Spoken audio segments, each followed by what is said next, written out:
Hello guys, Assalamu alaikum. Today we will talk on the one of the burning issue, that's vote chori. And I will start from the Machiavelli's quote, never was anything achieved great without danger. But here our democracy and our electoral process is in the danger, जिसको हम bedrock of the democracy बोलते हैं. Now our right to vote is open for manipulation and it's the incompetency of the administration. The right to vote, which is provided by the RPA 1951, is now open for manipulation. On 7th of August, Rahul Gandhi called the press conference where he addressed the media and presented the data, and he has discussed there how vote has been stolen. First of all, we will talk how votes have been stolen. There were many methods discovered by BJP government to steal the vote and win the elections. And in this conference, Rahul Gandhi alleged the manipulation in the results of Maharashtra and Karnataka's elections. First method of vote chori is duplicate voters. Their name appears multiple times at multiple polling booths.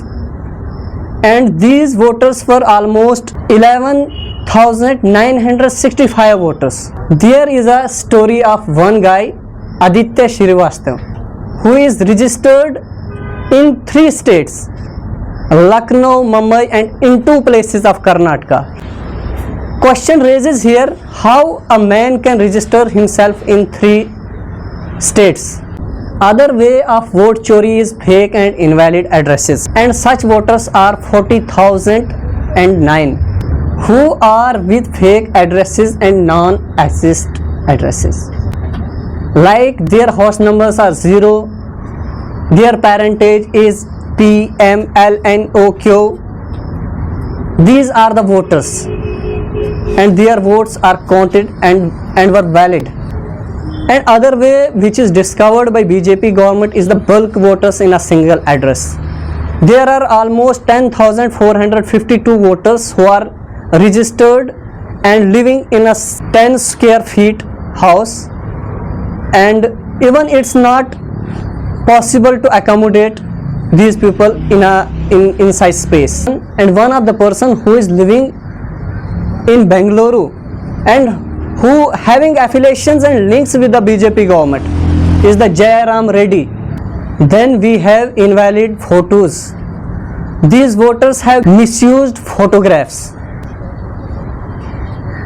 And another way of vote chori is misuse of Form 6, where photographs are misused. And these voters are almost 3,600. And I have heard one of the craziest thing in this conference, where 90 years aged voters are new voters. Craziest thing. As I have read, earlier voting age was 21 years.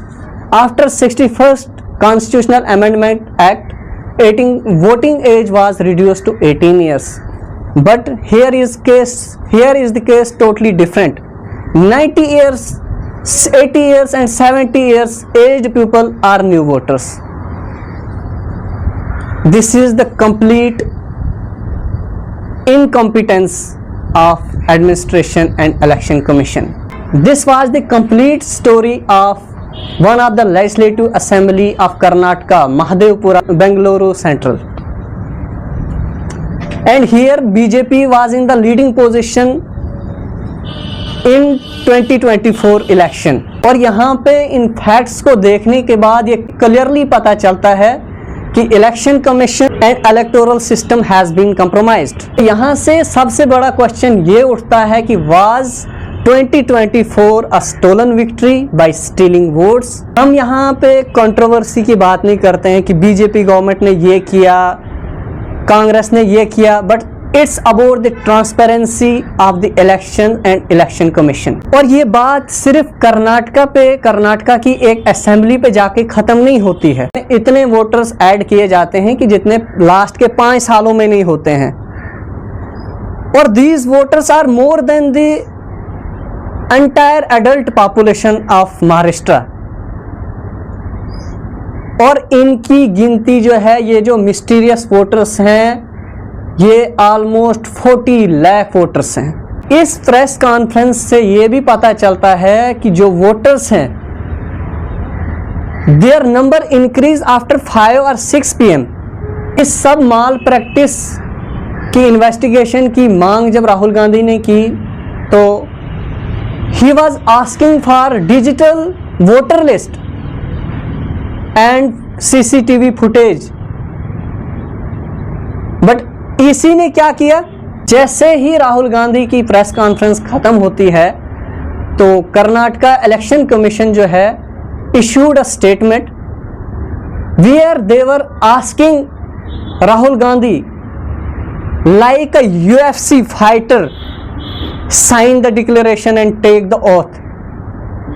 तो मुझे तो ये लगता है कि कहीं उन्होंने Jon Jones को यहाँ पे तो नहीं लाया था टाइप करने के लिए कि वो ऐसे स्टेटमेंट से पूछे।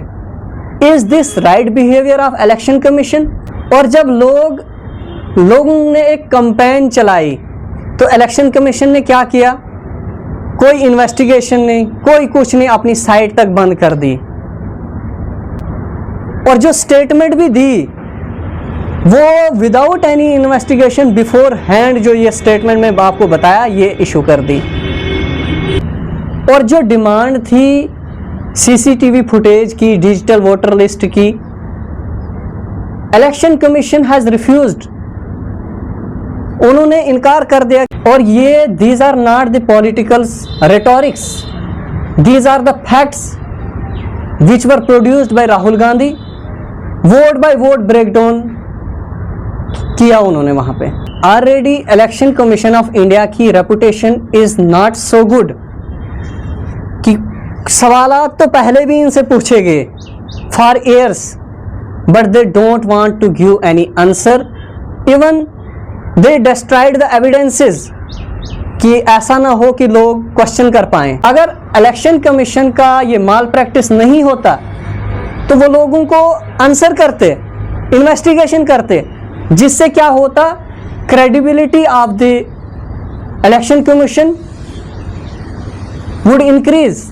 एक चीज इसमें यह है जो इलेक्शन कमीशन ने किया, इनडायरेक्टली उन्होंने एक्सेप्ट तो किया, because they have nowhere said that कि these claims which are made by the Rahul Gandhi are wrong. और कहाँ इलेक्शन कमीशन को ये सारी चीज़ें प्रोवाइड करनी चाहिए थी, उसके बदले में वो क्या करते हैं, they deliberately provide non machine readable papers, जिनको मैनुअली चेक करना vote by vote and going through stacks of paper बिल्कुल पॉसिबल ही नहीं है। बट कांग्रेस पार्टी यहीं पे नहीं रुकती है, they deployed more than 30 people to reveal the truth.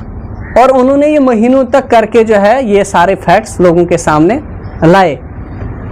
तो ये this is the Shem for election commission of India. Earlier people and the opposition were talking about the EVMs, but now EVMs are not issue at all. What EVM hacking can do when election commission is already hacked? Tampering and manipulation on such a large scale are very concerning for our democracy. यहाँ से clearly पता चल रहा है कि हमारी democracy कहाँ है और हम कहाँ स्टैंड करते हैं, और हमारा whole system has been blown away. इस प्रेस कॉन्फ्रेंस का सबसे बड़ा फायदा ये हुआ कि लोगों को पता चला कि how election are being manipulated in India. और ये बात सिर्फ कर्नाटका या महाराष्ट्र की नहीं है। अगर हम देखें बिहार में इससे भी बड़े बड़े माल प्रैक्टिसेस हुए हैं। 65 lakh voters have been deleted without giving information कि who they are they dead, are they alive, are they have migrated somewhere else. कोई इंफॉर्मेशन नहीं वहां पे। इवन कि सुप्रीम कोर्ट ने भी इस पे बताया इलेक्शन कमीशन को कि आप इंफॉर्मेशन इशू करो, लेकिन इलेक्शन कमीशन का जवाब क्या रहा है इसके बदले में कि हम ये नहीं कर सकते हैं। इससे जो है एक कंट्रोवर्सी होगी। और जब राहुल गांधी से ये सवाल हुआ कि ये मैनिपुलेशन क्या वहीं पे हुई है जहां बीजेपी जीती है, तो क्या अच्छा आंसर था। राहुल गांधी ने बोला कि this was a strategical manipulation where contest were close. वहाँ सब जगहों पे इन्होंने क्या किया, मैनिपुलेशन किया वोट्स का। अब हम ये सब बात क्यों कर रहे हैं, हमें इस सब पे बात करने की ज़रूरत क्या है।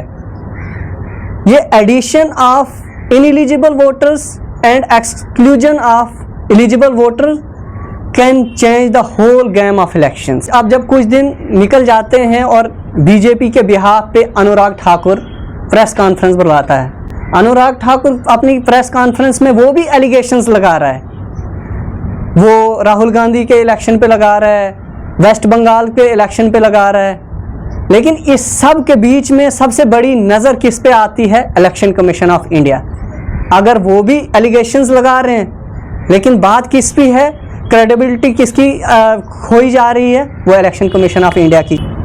जैसे पहले इलेक्शन कमीशन से सवालात हुए हैं, क्या this time again these allegation will fizzle out, या इंडिया ब्लॉक जो 2024 के इलेक्शन में अलायंस में थे, will they unite again and fight against this mall practice.